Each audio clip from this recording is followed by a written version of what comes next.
The new Namibian president, Dr. Netumbo Nandi-Ndaitwah, has announced that U.S. citizens entering Namibia will require a visa. Any U.S. citizen caught without a fully approved visa will be declared an illegal alien and treated the same way Donald Trump treats African immigrants in the U.S. Over 500 U.S. citizens are mining diamonds, gold, uranium, copper, and other minerals in Namibia without visas. They have been ordered to leave today, April 1st, or face forced removal starting tomorrow. Namibia, one of the world's top diamond producers, is now taking full control of its popularly known as NNN. Like President Traoré of Burkina Faso, President Nandi is gradually proving that she has not come to play, but to lead. In just a short while in power, she has made bold and startling decisions that have sent strong messages across Namibia and the world at large. Not only has she slapped visa restrictions on U.S. citizens, but President Nandi has also recently taken direct control of the country's oil and gas sector. This is to ensure that Namibians enjoy the maximum benefits from the sector. But how exactly is she doing this? Let's find out. In 2022, Namibia grabbed the attention of the world's oil and gas industry. After more than 50 years of intermittent offshore oil exploration, Namibia finally struck success. Shell announced the discovery of light oil and associated natural gas in the Graph 1X exploration well within the Petroleum Exploration License Area. Shell and Qatar Energy each hold a 45% interest in the well, while Namibia's national oil company, Namcor, owns a 10% stake. Almost immediately afterward, Total Energies and Galp Energy also announced oil discoveries in their respective exploratory wells. With all these discoveries, Namibia's non-existent oil sector has suddenly become existent, currently undergoing rapid transformation. According to Namcor, fields in Namibia's offshore Orange Basin hold 11 billion barrels of light oil and 2.2 trillion cubic feet of natural gas reserves. If proven commercially viable, the findings could unlock an unprecedented revenue windfall for the Namibian government, more than doubling the country's GDP by 2040. Now, in recent times, discoveries of new natural resources in African countries are not regarded as anything special. The reason for this is because of the term the resource curse.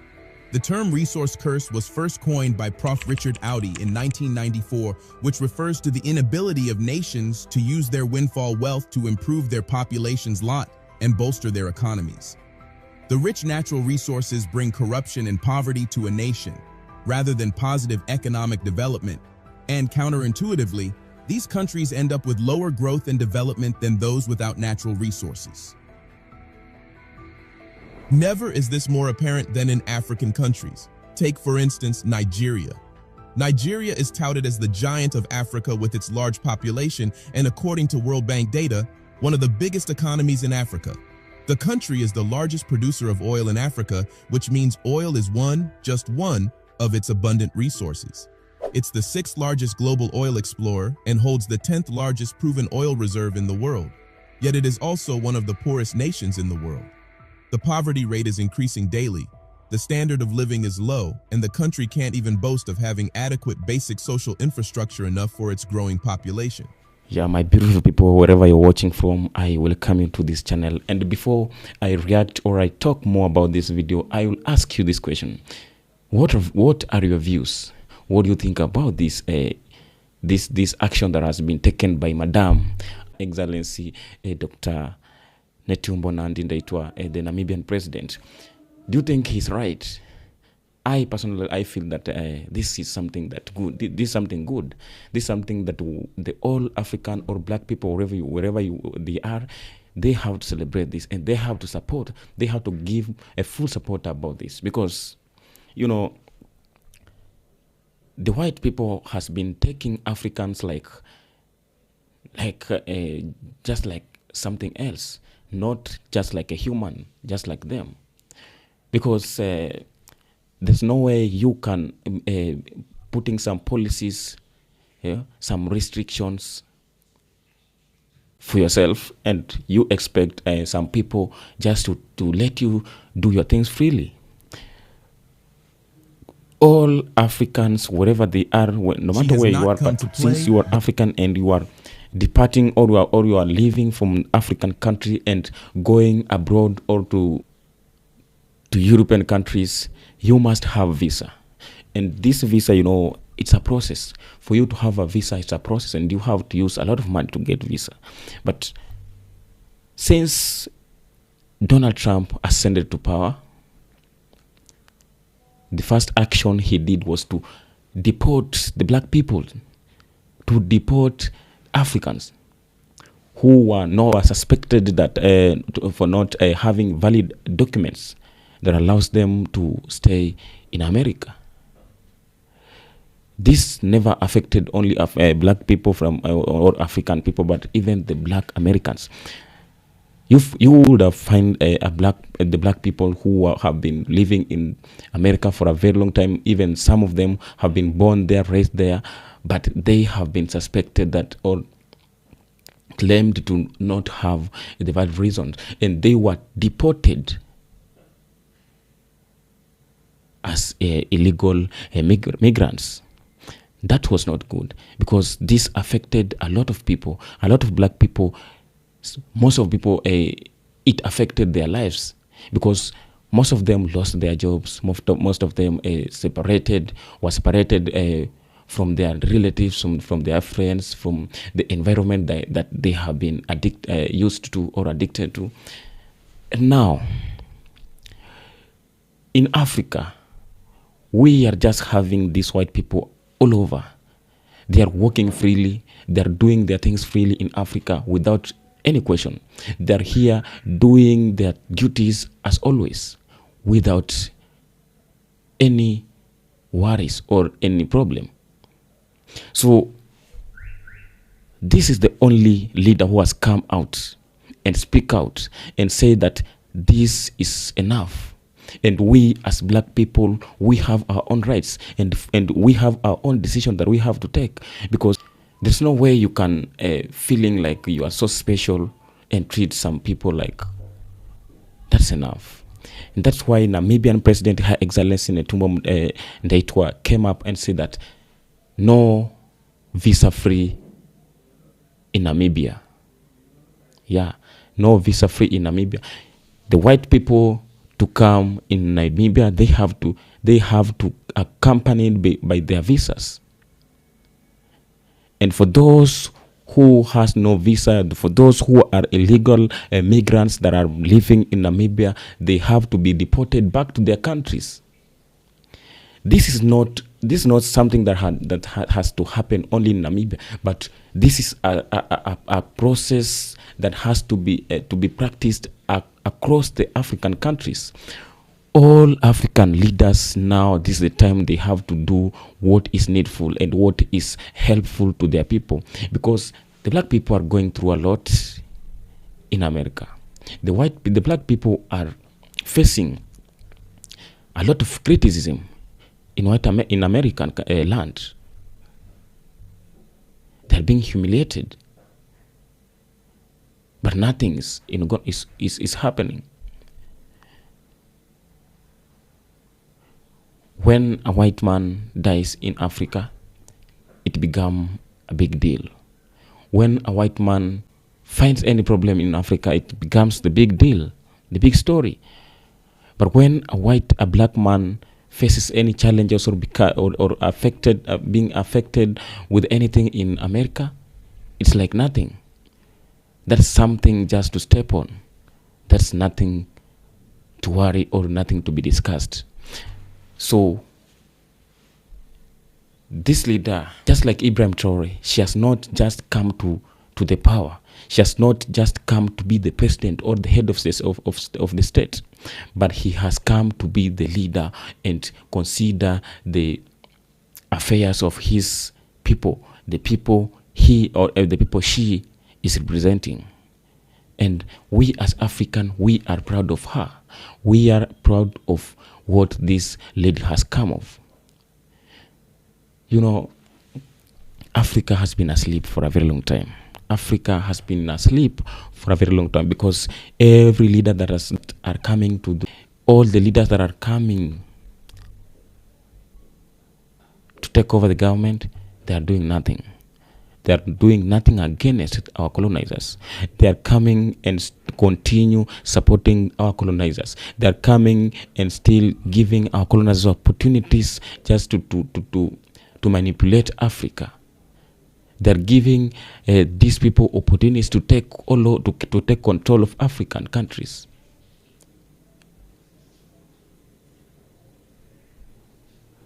It is now time. It is time. It is time we as African at one, we have to say that this is enough. And enough is enough. And this will help a lot. This will help a lot because this will bring a respect. This will bring honor in between the two races. Because, you know, we are just human beings like the white people. We are the human beings just like them. So why do they have to take us like we are not special? We are not just like them. We are just, whenever they see the white people sees a black person, she or he feels like this is a criminal. This is just a bad guy. This is just a slave. We are looking just like slaves and gangsters on their sides, in their sides. And this is not supposed to be like that. Things are not supposed to be like this. We have to respect each other because we depend on one another.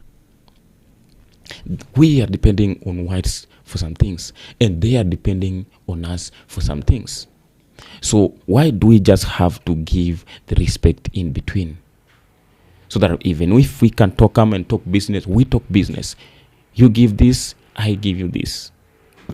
You want this, then I have to get this for you to get this. That is what we want just as black people. Because the black people have suffered a lot in the hands of whites. And it's now time to pay off. It's time to know who we are. It's time to stand by ourselves. It is time to reclaim it belongs for us. So I feel like Donald Trump has now shocked because this is something that has never happened in anywhere in Africa. This is something that has never been experienced in anywhere in Africa. So I fully support this woman or this lady for the good job she has come to do for his people. And we need such leaders. We need such leaders who know who has to prioritize the interest of the citizen, to prioritize the interest of the people she or he is leading. We have to believe in ourselves. The problem that our leaders are having that is they don't believe in themselves. They still believe that they cannot work without some people. And that is where the problems comes in. And that's where some people are taking advantage on us. And that's why some people are feeling like we are not just special. We are not just a special beings just like them. It is time now. Africa has to wake up. And I believe the fellow leaders, wherever they are watching. They know what's going on. And from these experiences, either whether they like it or not, they will have to follow the routes. They will. Because since Ibrahim Traore came to power, he said that he wants to shape Burkina Faso to the place he wants, to the place the people of Burkina Faso will benefit from their government. The common citizen from the Burkina Faso will benefit from their resources. And that is what is happening in Burkina Faso. We know and we understand that all is not well. But at least there is something that is happening that is good for the people. We know that everything has not yet settled. But we believe that the Burkinabes are now at least enjoying at least some portion of their country. Because Burkina Faso has never been a country to be mentioned anywhere on the map. The Burkina Faso has been experiencing crisis, gangsters everywhere, every time, just like Congo and Sudan. But since this guy take over the country, since he captured the government, he has bring a lot of reforms. He has bring a lot of hope to his people. The countries from the West are showing the good example of leadership. And the rest of the African leaders have to follow this, whether they like it or not. Because we as citizens, we need the best. And we want the best. Because our freedom fighters, this is what they were fighting for. They never fight and sacrifice their life still to make their people perish. They never make this way, they never struggle this hard for their generation to perish.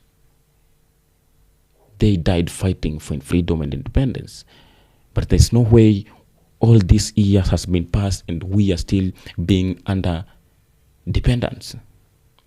And we are still being under colonialism indirectly. We are being led by foreign leaders. We are being controlled by the people we don't know. We are being led by our leaders whom we elected. But what they are doing is not their interest. It's not their intention. They are being directed. They are being told what to do. They are being told and given policies on how to govern the countries. This is not good, and this will not happen. This will have to stop, and this is the time. The Africans have woken up. The youth has come together. The youth have raised their voice and said that this is enough, and we want to take the government. We want to change the system of governance in African countries, and we are proud of such leaders. We like democracy, right? We like democracy. I'm not saying that I don't support democracy. We like democracy very much, but let our leaders do what is required by democracy. Let our leaders follow the constitutions, because in African countries, constitution is only guiding the common citizens. No leader is following constitution. No leader is working under democracy. Since someone has been ascended to power, he do something that he or she feels like he's okay with it, and that is not right, because we as the common citizens, we are electing people to go and represent us. We are going we are electing people to go and take caution to our affairs. So she has not come just to be the president. She has never had that interest. This is one of the few female African leaders that we are having in Africa as head of states. I think in Africa we have 2 or 3 female leaders. But what he has come to do, what he has started, is something that we feel like we are going to give out the testimonies, because the start has given us hope. And the people of Namibia, we are hoping that they are very happy and they are not regretting for electing Madam and Dr. Nendi to lead them. I will not talk much about this. So this Kenyan Explorer, just tell me what you think to the comment section. How are you feeling about this this lady who has come up with a hot, he's just, so we as Africans, we are proud of this. We are proud of this, and we hope for this to happen in any and every African state. Stay tuned until next episode. Tell me what you think to come to the comment section. This is Kenyan Explorer. If you're a new subscriber, I thank you very much. And if you are a returning subscriber, I appreciate you, because your support is highly appreciated. Stay tuned.